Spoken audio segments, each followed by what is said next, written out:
quitter Congo,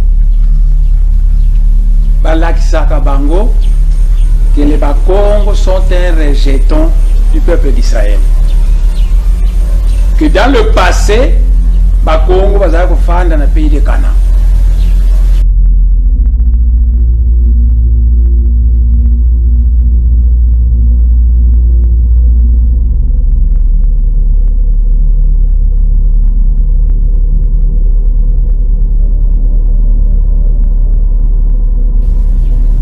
À partir de ce moment, Nembemba Zulu mage, amonaki Nzambe alobi na ye, okolongola ba Congo nyonso bazali na Moyen-Orient, na 8 pays moko na Afrique centrale, esika tokokende kofandisa bango.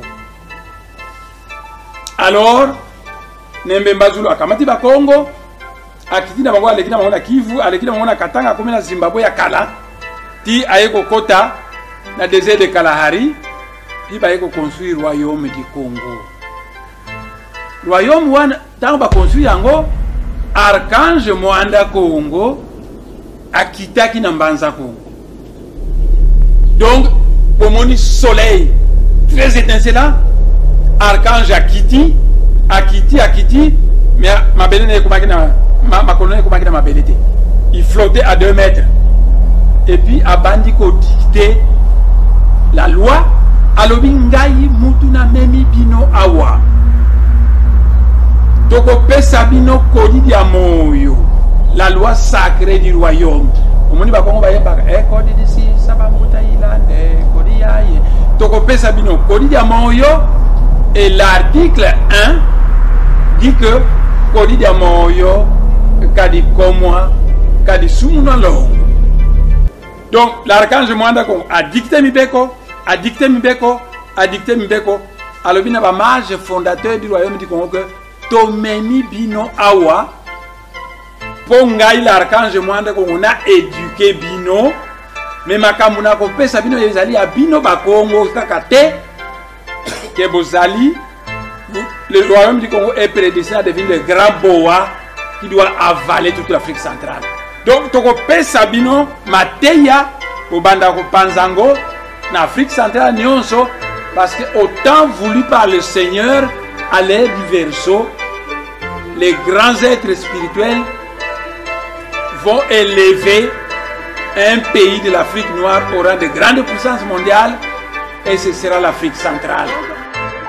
Les Bakongo sont venus en mission pour préparer l'Afrique centrale afin que tous les Bantous de l'Afrique centrale puissent se rassembler, devenir un seul grand ensemble appelé l'Union d'Intimancy.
remercier d'avoir pris la peine par le temps d'hiver qu'il fait, de venir ici pour partager avec nous ce que le Seigneur nous a révélé il y a déjà beaucoup de temps, plus de 25 ans.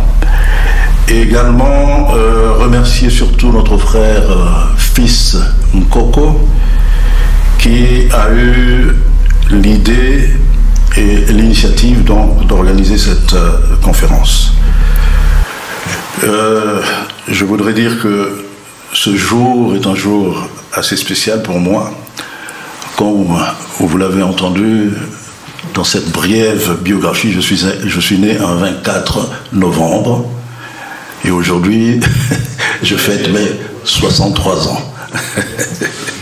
Je suis donc un jeune homme de 63 ans et je voudrais donc partager cette joie de mon anniversaire avec tous ceux qui sont ici. Et je voudrais ensuite ne plus revenir sur la présentation qui a été faite, sinon ajouter que je suis né effectivement à Léopoldville, aujourd'hui Kinshasa, et je suis, je dirais ici dans la salle, peut-être le seul à avoir éprouvé cette grande émotion d'avoir été dans les rues de Léopoldville le 30 juin 1960 lors de la proclamation de l'indépendance de la RDC.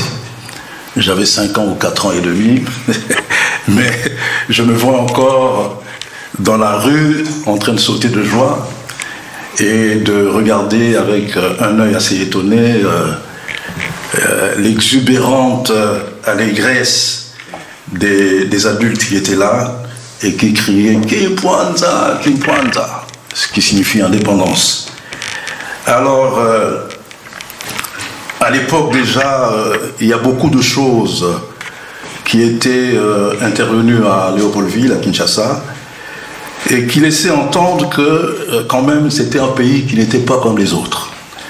Je voudrais juste faire allusion à l'atmosphère qui régnait à l'époque, qu'on appelait le ngonzisme, dans la foulée de ce que le prophète Simon Kimbangu avait fait en 6 mois, avait complètement bouleversé, je dirais, le contexte politico-religieux de l'époque, ce qui lui a valu 30 ans de prison, comme vous le savez.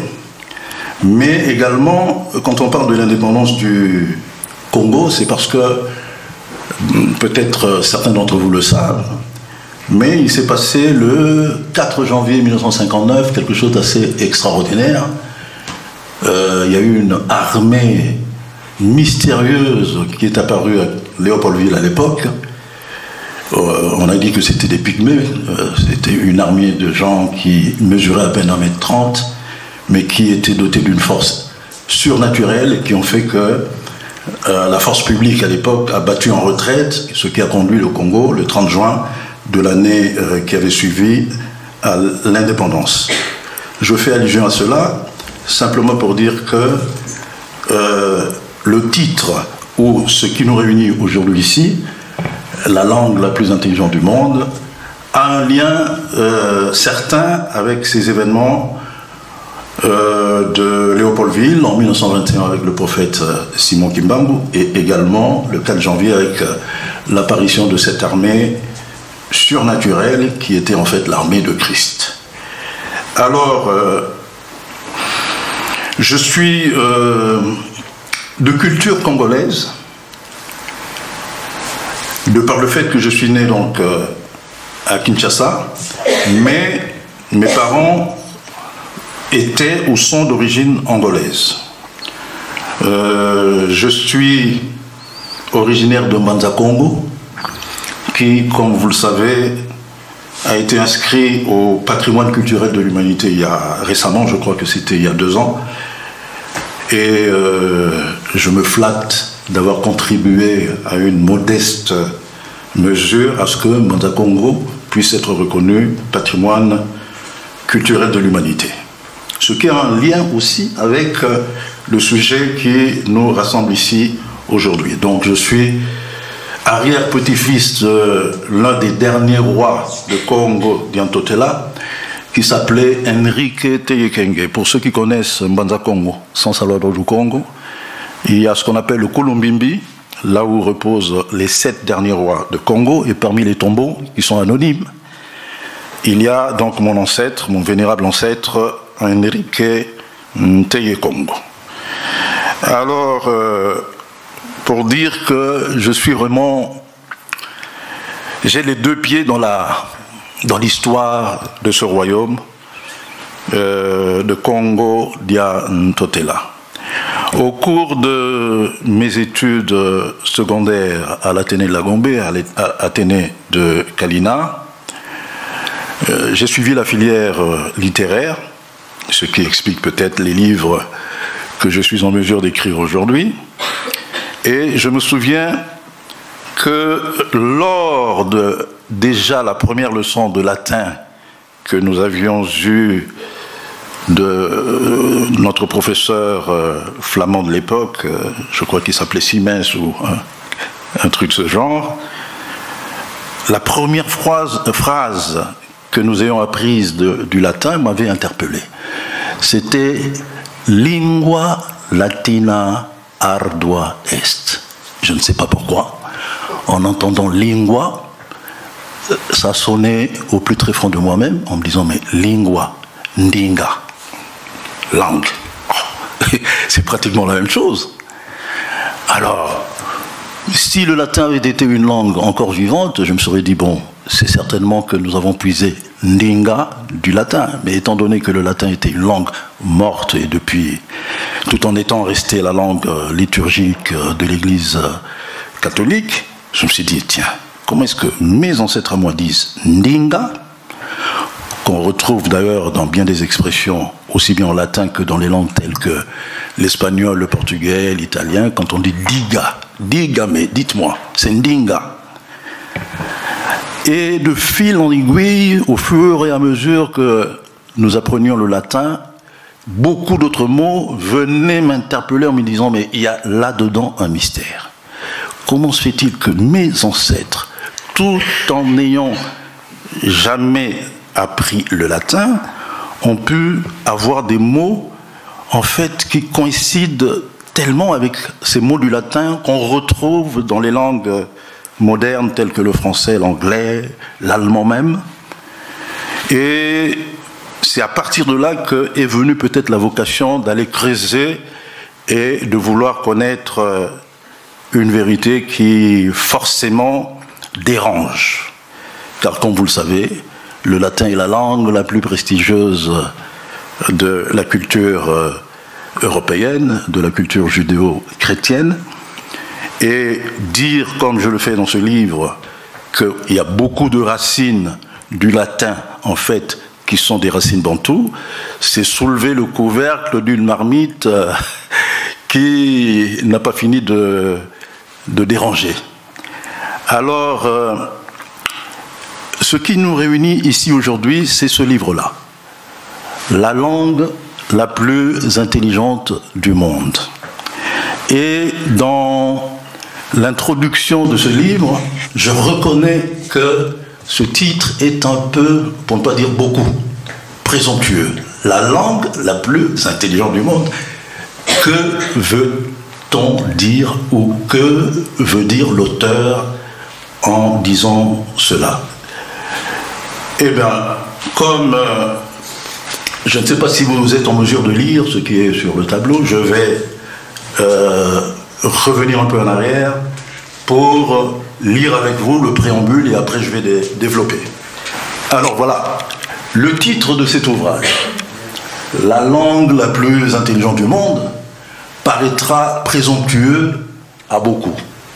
Nous assumons pleinement cet intitulé dans la mesure où, après des années de recherche sur le sujet, nous n'avons trouvé aucune autre langue qui réponde aux critères que nous nous sommes imposés pour savoir si tel ou tel idiome pouvait être la langue originelle de l'humanité. Voilà donc le sujet découvrir quelle est la langue originelle de l'humanité, cette langue dont nous parle la Bible, et que Adam, notre ancêtre à tous, a utilisé pour donner un nom à tout ce que le Créateur avait mis à sa disposition. Donc, en effet, la condition sine qua non pour mériter cette qualification, de notre point de vue, et nous osons espérer recueillir votre adhésion à cet égard, ne peut être que celle qui consiste à épouser aussi étroitement que possible la pensée du Créateur exprimée dans le livre le plus vendu, le plus diffusé et le plus lu de tous les temps, la Bible. Que cette langue soit africaine, et même pas de l'Afrique du Nord, dite civilisée, mais de la primitive Afrique centrale, ajoute son poids d'incrédulité à la thèse que nous défendons, à savoir que cette langue est, à n'en pas douter, la langue de Dieu. Nous savons qu'au cours des siècles, voire des millénaires, il y a eu pléthore de chercheurs qui ont essayé, en se basant souvent sur leur propre langue, de défendre la même thèse. Que ce soit pour l'hébreu, l'arabe, le sanskrit, le mandarin, le latin, le grec, ou d'autres idiomes réputés savants. Si l'une de ces langues avait su présenter la même qualité de preuve de son intimité avec le Créateur que notre langue de référence, le Kikongo, pour ne pas le citer, le monde entier n'aurait pas manqué de le savoir et des hectolitres de salive et d'encre auraient été déversés pour diffuser orbi et orbi le caractère surnaturel, métaphysique, divin de cet idiome. Cette langue se devait également, de par sa prééminence, d'avoir eu une influence avérée sur les langues les plus prestigieuses de l'humanité, c'est-à-dire, en l'occurrence, la langue latine et ses dérivés, les langues romanes. L'italien, le français, l'espagnol, le portugais, le romain, la liste n'en est pas exhaustive. Grande est par conséquent la joie que nous ressentons de contribuer à percer le mystère de la langue originelle. Ceux qui parlent notre langue de référence, communément appelée les Bakongo, mais que nous préférons nous appeler les Congo, le préfixe bas déterminant le pluriel étant superflu à cet égard, ignorent eux-mêmes les trésors cachés de leurs moyens de communication. Nous arrivons maintenant, je dirais, à ce qui dérange. Nous avons eu l'occasion, dans un précédent ouvrage, Jésus l'Africain, de souligner que le peuple Congo, dont l'histoire, avant l'arrivée des Européens au XVe siècle de notre ère, demeure un mystère, une sorte de face cachée de l'iceberg, est un peuple qui, délibérément, porte un masque. Alors, je suis un fervent disciple du professeur Cheikh Anta Diop et du professeur Théophile Obenga, qui sont des égyptologues très renommés. Et je me souviens que quand je suis arrivé à l'UNESCO, je crois que c'était en 1983, l'UNESCO venait d'organiser une conférence au Caire où le professeur Cheikh Anta Diop et le professeur Théophile Obenga ont été confrontés aux chercheurs, je dirais, occidentaux ou du monde entier dans leur thèse qui voulait que les pharaons égyptiens ne sont pas des Asiatiques ou du type européen comme nous l'avons appris à l'école, mais que, ce qui est normal, étant donné que l'Égypte se trouve dans le continent africain, que c'était des Africains et des Africains noirs. Et le professeur Cheikh Anta Diop donnait un conseil. Il disait aux chercheurs africains qu'il fallait que dans leurs recherches, ils soient rigoureux, scientifiquement, pour pouvoir affronter, dans un sens positif du terme, ceux avec qui ils auraient à partager leurs découvertes. C'est la raison pour laquelle moi-même, par révélation, par intime conviction, je savais que nous avions une histoire mystérieuse, cachée, mais d'aller au-devant des gens et de parler sans preuve rationnelle, sans preuve scientifique, était s'exposer à la raillerie, à la moquerie. C'est la raison pour laquelle j'ai pris toutes les précautions pour faire des recherches aussi rigoureuses que possible, scientifiques, pour pouvoir parler donc de mes recherches, de mes découvertes, de mes révélations, sans me ridiculiser. Et l'une des choses que j'ai faites en amont, ça a été d'étudier l'hébreu à fond. Et je suis convaincu que je dois être l'une des seules personnes, l'un des seuls chercheurs à avoir fait une étude comparative de l'hébreu et du Kikongo. Et au fur et à mesure de mes recherches, j'ai été très surpris de constater qu'en fait, le Kikongo, langue africaine, langue de l'Afrique centrale, était, mais de loin, beaucoup plus biblique que l'hébreu, et j'aurai l'occasion de vous en donner des preuves. Alors, ayant donc étudié la première page de la Bible, Genèse chapitre 1, et en faisant la comparaison avec l'hébreu, je suis arrivé à apporter des preuves scientifiques que Moïse, qui est l'auteur de ce qu'on appelle le Pentateuque, c'est-à-dire les 5 premiers livres de la Bible, avait une langue.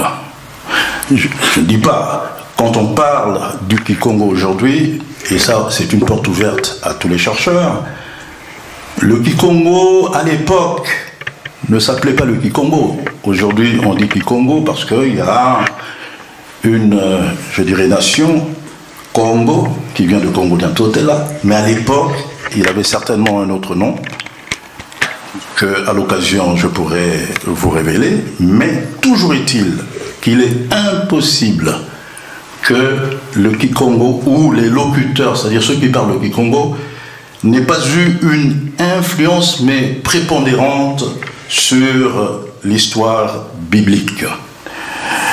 Je n'en veux pour preuve qu'un mot.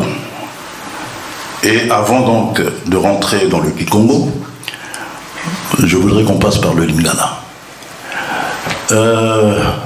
J'aimerais savoir si dans la salle, il y a quelqu'un peut-être qui peut être un témoin pour moi, qui connaît l'hébreu. Non, le Kikongo.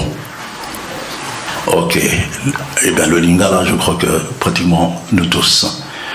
Comment dit-on 7 en Lingala? Sambo. Très bien. Comment on dit prière en Lingala? C'est le même nom, c'est le même mot, n'est-ce pas? Parce que vous avez Sambo et vous avez l'Osambo, et le lo en fait c'est le préfixe. C'est le préfixe, mais le radical est exactement pareil. Sambo 7, l'Osambo, la prière, ce sont 2 équations. Ce qui veut dire tout simplement que ceux qui font cette équation entre le chiffre 7 et la prière savent non pas que cela leur a été inculqué à partir d'une culture exogène, externe, mais savent que le chiffre 7 correspond à la prière. Et d'ailleurs, le mot prier, le verbe prier en Lingala, se décline sur le chiffre 7. Sambo, Sambela. C'est exactement comme si on disait, pour dire je prie, je fais ce que l'on fait le 7. Or, nous savons que ça, c'est la base même de ce qu'on appelle la culture judaïque. Quand nous ouvrons la Bible, nous voyons que combien de fois dans le Nouveau Testament, Jésus, le jour du sabbat, alla à la synagogue, se rendit à la synagogue pour prier. Nous savons que le Créateur a créé les cieux et la terre pendant 6 jours, et le 7e jour a été décrété comme le jour sacré, le jour de la prière, le jour du repos. Alors, comment se fait-il qu'une population africaine du centre de l'Afrique, sans culture biblique, avant que les Européens ne viennent avec la Bible, pour enseigner les rudiments donc, de la Bible à ceux qu'ils appelaient les Indiens, comment se fait-il qu'une cette vérité, mais qui est une vérité fondamentale de la Bible, se retrouve dans la langue de tous les jours. Maintenant, lorsque nous rentrons dans le Kikongo, qui est, comme je l'ai dit, la langue la plus intelligente du monde, on se rend compte que c'est énorme. Comment on dit 7 en Kikongo? Nsambwadi. Ok. Et vous allez voir, malheureusement il n'y a pas de tableau, j'aurais bien aimé faire des démonstrations au tableau, mais vous allez voir que en fait, le Kikongo est composé de deux, enfin le chiffre 7 en Kikongo, c'est Nsambu Adi. Ok? Et dans la Bible, au chapitre 2 de la Genèse, nous voyons qu'il est écrit que Dieu a sanctifié le 7. Et que veut dire Nsambu en Kikongo? Bénédiction. En même temps que bénédiction, ça veut dire prière. Donc, dans le chiffre 7, quand on compte en Kikongo, Mosi, Zole, Tatu, Ya, Tano, Sambanu, Nsambwadi, on dit le jour où l'élément est de la prière et de la bénédiction. On revient à l'étude comparative que j'ai faite de l'hébreu. J'aurais été peut-être que je ne me serais pas tellement avancé si j'avais trouvé la même, je dirais, la même profondeur biblique dans la langue hébraïque. Or, en hébreu, le chiffre 7 se dit Sheva. Prier se dit Chit Palel. Bénédiction se dit Barak. Quand on dit Barack Obama, en fait, s'il fallait traduire Barack en Kikongo, ce serait Nsambu. Barack Obama, c'est Obama Nsambu. Mais comment se fait-il que ces gens-là, qui n'avaient pas la Bible entre les mains, savaient que le 7 est le chiffre et de la prière et de la bénédiction? Et il y a mieux, c'est que quand on prend Nsambwadi, malheureusement vous ne pouvez pas voir, peut-être à la fin je vous montrerai, j'ai dit dans l'introduction du livre que le peuple Congo est un peuple qui se cache, pour des raisons qui sont évidentes. Et pour se cacher, qu'ont fait nos ancêtres? Du chiffre 7, qui est Nsambwadi, il y a une vérité mais extraordinaire de la culture biblique, de la culture judaïque, qui est cachée dans Nsambwadi. C'est tout simplement le mot Diansambu. Je vous laisse faire l'exercice, vous verrez que dans Nsambwadi, il suffit de permuter les lettres et vous tombez sur Diansambu. Et que veut dire Diansambu? Ce qui est sacré, ce qui est béni. Cela veut dire que quand on compte en Kikongo, on dit, c'est comme si, en français, je disais 1, 2, 3, 4, 5, 6, et en arrivant à 7, je dis ce qui est sacré. Ce qui concerne la bénédiction, ce qui concerne la prière. Ce qu'on ne retrouve pas dans la langue hébraïque ou dans aucune autre langue. C'est la raison pour laquelle, un peu de manière provocatrice, j'ai dit la langue la plus intelligente du monde, parce que c'est une langue qui épouse, mais, comme on dit en lingala, pantalon namokaba, qui épouse la pensée divine d'une manière qui est surnaturelle. Langue la plus intelligente du monde. Pourquoi? Simplement parce que celui qui compte en Kikongo est en train de réciter la Genèse, à partir de 1 jusqu'à 10. Mosi a commis, on est en train de réciter la Bible. Qui plus est, quand on parle de décalogue dans la Bible, en général, le décalogue est décrit comme étant les 10 commandements que Moïse a reçus sur le mont Sinaï. Or, décalogue, en fait, veut dire les 10 paroles. Déca, 10. Logos, parole. Ça n'a rien de commandement. Et le premier décalogue, en fait, qu'on retrouve dans la Bible, ou le seul décalogue qu'on retrouve dans la Bible, c'est le fait qu'en créant les cieux et la terre, l'Éternel Dieu Tout-Puissant a parlé à 10 reprises. Donc quand on prend la Bible, Genèse chapitre 1, à chaque fois que nous avons Dieu dit, que moi j'appelle dans les livres les logos, il y a quelque chose qui est créé simultanément. La Bible nous dit, il en est ainsi de ma parole. Elle ne sort pas sans effet, sans avoir fait ce pourquoi je l'ai proféré. Voilà. Et curieusement, dans la langue, dans nos langues bantoues, excusez-moi, je parle du Kikongo parce que c'est ma langue, et je dirais d'origine naturelle, ça a été la langue de mes recherches, mais j'ai été quand même sidéré de voir que ce concept qui est, mais d'une hauteur spirituelle extraordinaire, que tout a été créé par la parole, se retrouve dans le chiffre 1, Mossi. Vous savez que les langues antiques étaient des langues consonantiques, c'est-à-dire que les voyelles ne s'écrivaient pas, il n'y avait que les consonnes qui s'écrivaient. Et pour écrire 1 en Kikongo, normalement c'est MS. Et pour dire créer en Kikongo se dit Sema. C'est SM. Et nous avons le mot Nsamo, qui vient de Samuna, qui veut dire parler, annoncer, prophétiser, et nous avons encore cette équivalence de SM. Et en l'occurrence, je voudrais prendre à témoin le Swahili, qui est une autre langue bantou. Comment on dit parler en Swahili? Sema. Et ça vient directement du Kikongo.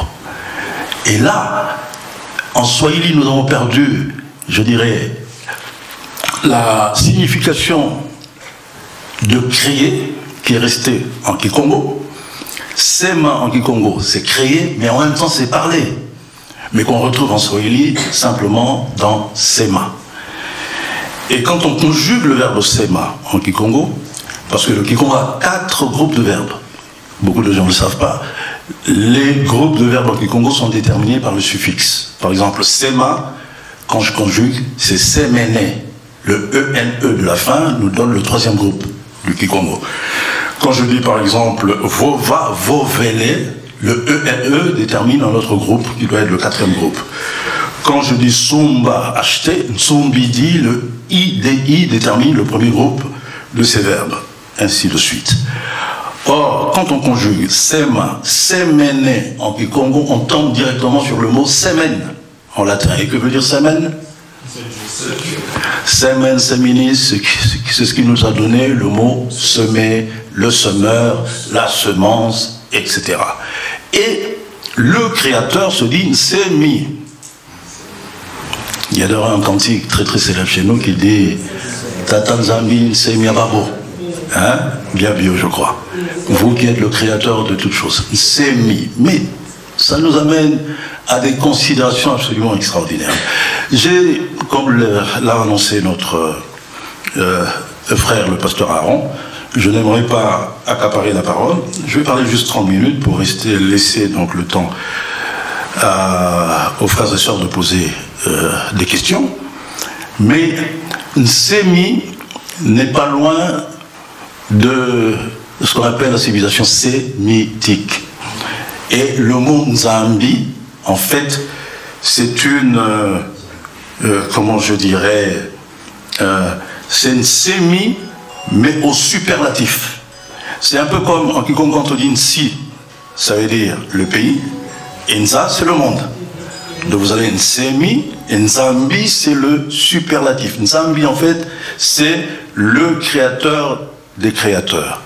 Et maintenant, l'orthographe étant une convention, vous savez que quand je dis par exemple le mot case en français, je ne l'écris pas avec Z, Le S, enfin le son Z, est déterminé par le S. Donc si jamais je détermine que la nasale, je ne l'écris pas, étant une nasale, Nzambi, et au lieu de mettre le Z, je mets un S, on tombe sur quoi? Sambi. Celui à qui la prière est destinée. Sambi là. Nzambi. Sambi. Et on n'est pas loin du sabbat. L'éternel Sabaoth, en fait, c'est Nzambi.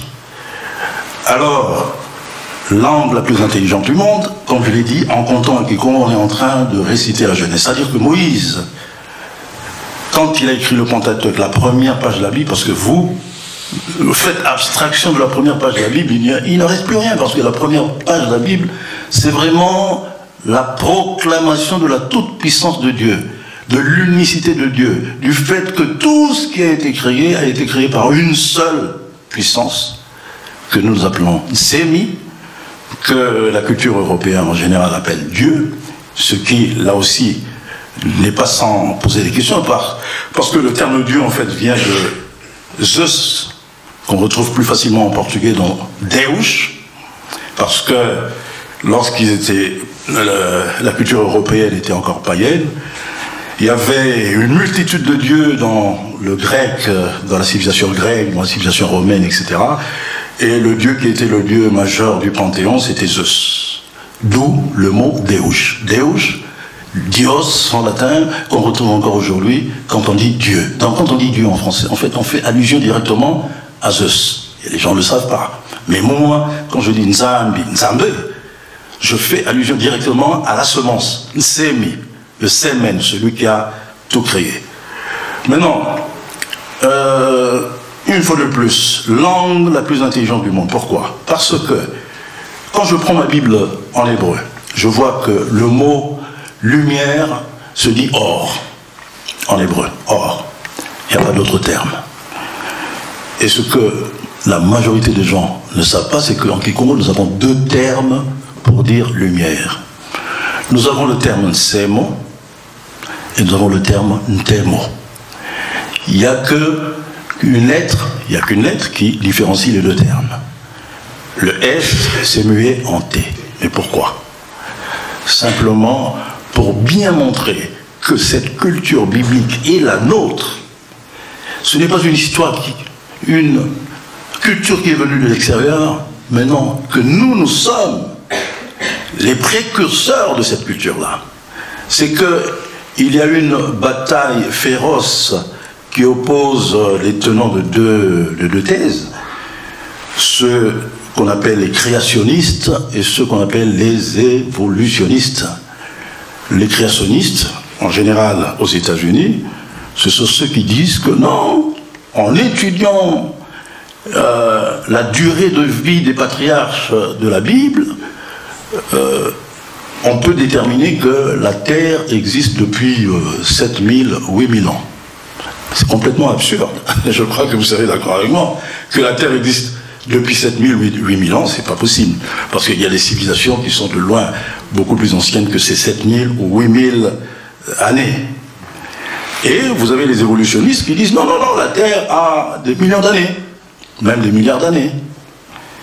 Et les deux n'arrivent pas à se mettre d'accord. Or, avec cette langue, qui est la langue originelle, la langue du Créateur, la réconciliation se fait entre les deux thèses. Comment? C'est que le Kikongo fait le distinguo entre la lumière du premier jour et la lumière du quatrième jour.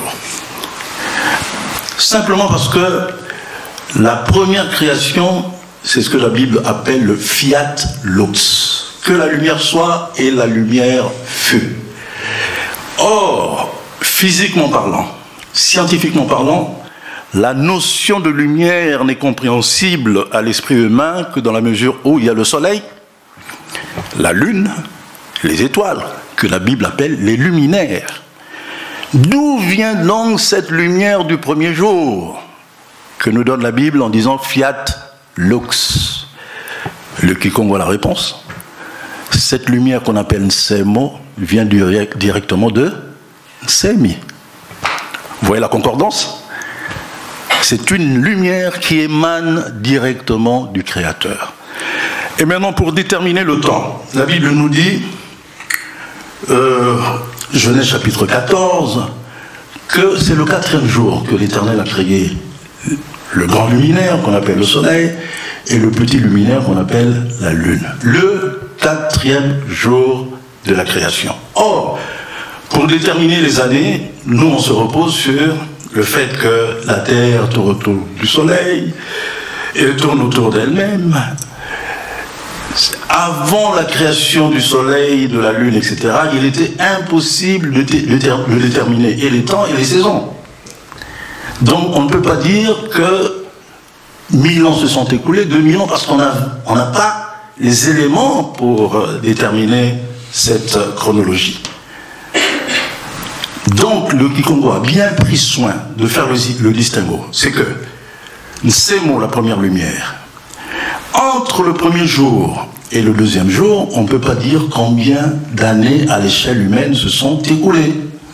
Entre le deuxième et le troisième, pareil. Ce n'est qu'au 4e jour qu'avec la création du soleil, on a pu dire qu'une année est de 365 jours ou 366 les années bissextiles. Alors, se pose la question, entre le premier jour et le 4e jour, peut-être qu'à l'échelle humaine, il s'est écoulé 10 millions d'années, 100 millions d'années, 1 milliard d'années, on ne peut pas le dire. C'est un temps qu'on appelle cosmique.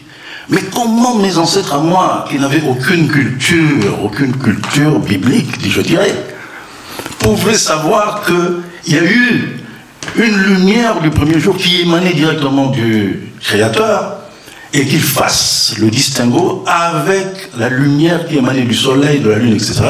et qui, elle, n'a été créée n'est arrivée à existence que le 4e jour. C'est que ces gens-là sont imprégnés de culture biblique jusqu'à la moelle des os.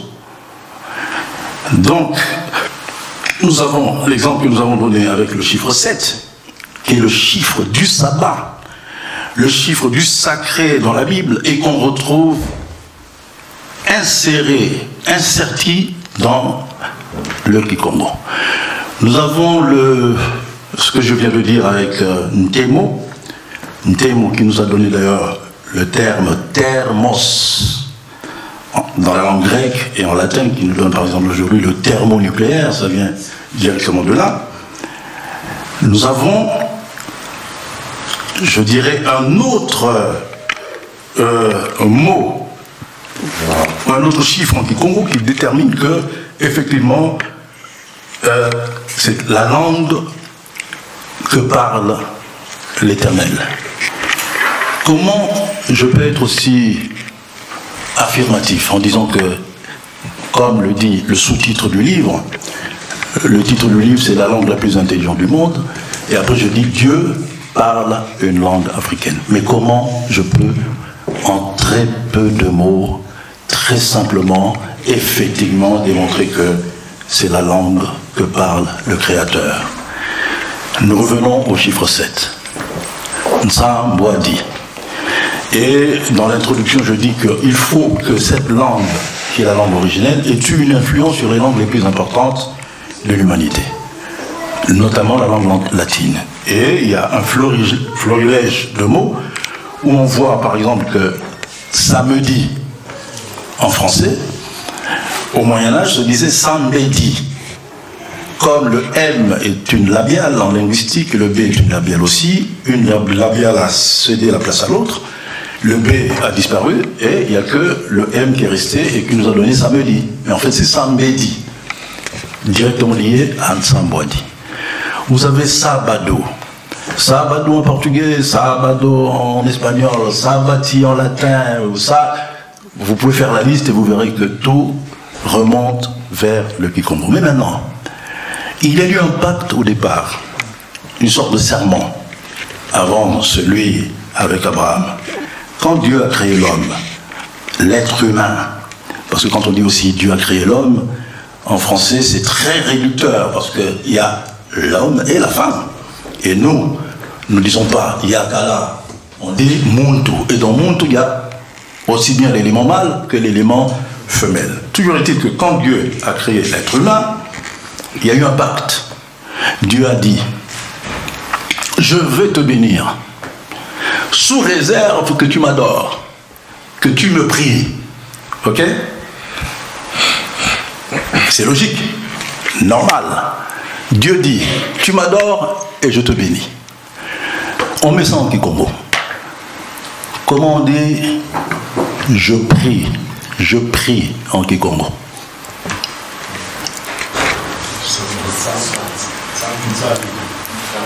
Sambidi, ok? Sambidi. Je prie. Ça, c'est l'homme qui parle. Dieu dit je bénis. Comment on le dit en kikongo? Parce que il faut un peu revenir en arrière. Prier se dit sambila. En lingala ko sambela. Bénir se dit sambola. Et tout ça se décline sur le chiffre 7. Comme j'avais dit, sambo. Maintenant, l'homme dit sambidi, je prie. Dieu dit sambouedi. Et tout ça, en résumé, nous donne le chiffre 7. Ça, bois, dit. Alors j'ai essayé de voir avec l'hébreu, impossible. Impossible. Il y a beaucoup d'ailleurs de contre-exemples que je peux donner avec l'hébreu, ne serait-ce que j'ai été confronté même à des amis qui sont des rabbins juifs, très renommés à Paris, et qui ont été incapables de me donner la réponse. L'étymologie même du mot Israël, Israël, que veut dire Israël? Il y en a qui vous disent, ah, il y a Is, il y a Ra, le soleil, je ne sais plus. Non, c'est beaucoup plus simple que ça. Israël vient tout simplement du Kikongo, Isolele. Je t'ai choisi. Quand Dieu est apparu à Jacob, qui d'ailleurs ne s'appelait pas Jacob au départ, Jacob étant une traduction directe du Kikongo, vous savez de quoi? D'où vient le mot Jacob? Rapidement, et puis je vais vous laisser la parole. C'est que, en hébreu, Yaakov, c'est celui qui tient. Pourquoi? Parce que l'histoire de jumeaux dans la Bible, je crois qu'il n'y en a qu'une seule, et c'est l'histoire de la naissance de Jacob et Ésaü. Et les deux, déjà, dans le ventre de leur maman, se disputaient. Qui va être le premier? C'est pas d'aujourd'hui, hein? Qui va être le premier? Et lorsque celui qui n'était pas encore Jacob a vu que son frère sortait le premier, il l'a attrapé par le talon, en fait pour l'empêcher de sortir. Raison pour laquelle, quand ils sont sortis ainsi, on a appelé celui qui tenait le talon de son frère, celui qui tient, Yaakov, en hébreu. Traduisez-moi ça en kikongo, celui qui tient. Simba. N'est-ce pas que dans la traduction Congo, les jumeaux s'appellent Nsimba et Nsuzi. Nsimba, littéralement, si on doit le traduire en hébreu, c'est Yaakov. Nsimba et Nsuzi. Mais maintenant, pour arriver à Israël, qu'est-ce qui s'est passé? Ce fameux Nsimba a dû lutter avec l'ange. Vous m'arrêtez si je me trompe. C'est bien ça. Comment on dit ange en kikongo? Mbasi. Alors vous voyez, Nsimba, celui qui tient, est juste une métathèse, ou plutôt Mbasi est une métathèse. Enfin, c'est comme vous voulez, vous le prenez dans un sens ou dans l'autre. Toujours est-il que ange est contenu dans le mot je tiens. Nsimba, Mbasi. Et c'est à partir de là que l'Éternel a déterminé, je t'ai choisi, Isolele. C'est un peu comme quand les Portugais sont arrivés chez nous, ils ont demandé, comment vous appelez le fleuve? Nzadi. Ils n'ont pas pu prononcer Nzadi, ils ont dit Zahir.